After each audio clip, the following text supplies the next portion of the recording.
அனைவருக்கும் வணக்கம். என் பெயர் மா. விக்கினேஷ். நான் சாதனை பயில்கிறேன்.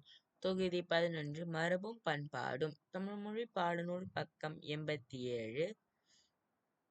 தொடர்ந்து இன்றைய தலைப்பு மூதாதைய வாழ்வியல் மரபுகள். இங்கே மூதாதைய வாழ்வியல் மரபுகள் பலவற்று உள்ளன. முதலில் நான் முன்னோரை கூற உள்ளேன். முன்னோரை: முதியோர் சொல்லின் அமிர்தம் மூத்தோர் சொல்லின் அமிர்தம் இல்லை என்பது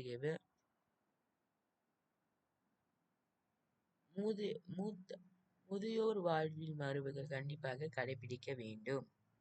தொடர்ந்து கருத்து 1. புதிதாக பிறந்த குழந்தையை குறிப்பிட்ட நாடுகளுக்கு மற்றவர் சென்று காண்பது தவிர்த்தல். கிருமிகள் குழந்தையை தாக்காமல் இருக்க. புதிதாக பிறந்த குழந்தையை குறிப்பிட்ட நாடுகளுக்கு மற்றவர் சென்று காண்பதை தவிர்க்க வேண்டும். கிருமிகள் குழந்தையை தாக்காமல் இருக்க வேண்டும். தொடர்ந்து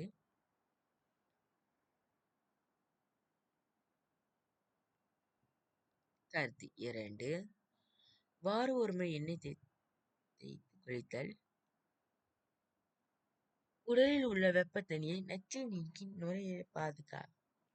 விடை: வார ஒரு முறை எண்ணெய் தேய்த்து குளிக்க வேண்டும். உடலில் உள்ள வெப்பத்தனியை எண்ணெய் பயன்படுத்துவர் நச்சில் நீங்கி நுரையீரலை பாதுகாக்க வேண்டும்.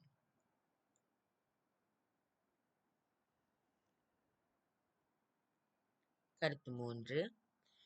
இறந்தவர்களின் வீட்டிற்கு சென்று வந்தால் எதையும் தொடாமல் உடன் குளித்தல் தொற்று கிருமிகளை தவிர்க்க. விடை: இறந்தவர்களின் வீட்டிற்கு சென்று வந்தால் எதையும் தொடாமல் உடன் மஞ்சள் தண்ணியில் நீரில் குளிக்க வேண்டும். தொற்று கிருமிகளை தவிர்க்க வேண்டும். கருத்து 4. காலணிகளை வீட்டு வாசலுக்கு வெளியே வைத்தல் நச்சில் மூலம் பரவும் கிருமிகளை தவிர்க்க. நம் முன்னோர்கள் காலணிகளை வீட்டு வாசலுக்கு வெளியே வைத்து கால்களை சுத்தமாக கழுவிய பிறகு நச்சில் மூலம் பரவும் கிருமிகளை தவிர்ப்பர். கருத்து 5. மண், செம்பு, வெண்கலம் பூசிய பாத்திரங்களை உபயோகித்து கிருமிகளை எதிர்ப்பாற்றலை அதிகரிக்க. விடை: மண், செம்பு, வெண்கலம் பூசிய பாத்திரங்களை உபயோகித்தல் கிருமிகளின் எதிர்ப்பாற்றலை அதிகரிக்க வேண்டும்.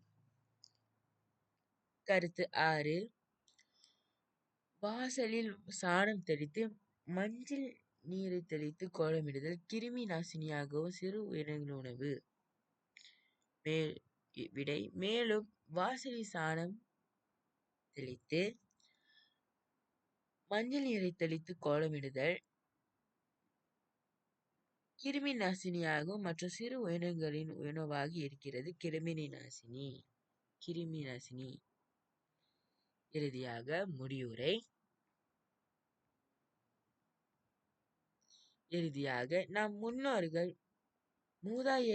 மூதாதைய வாழ்விய மரபுகள் அன்றே கடைபிடித்து வருகிறனர் என்றுதான் கூற வேண்டும். அது மட்டுமில்லாமல் இது நம் அடுத்த தலைமுறைக்கு உபயோகமாகும்.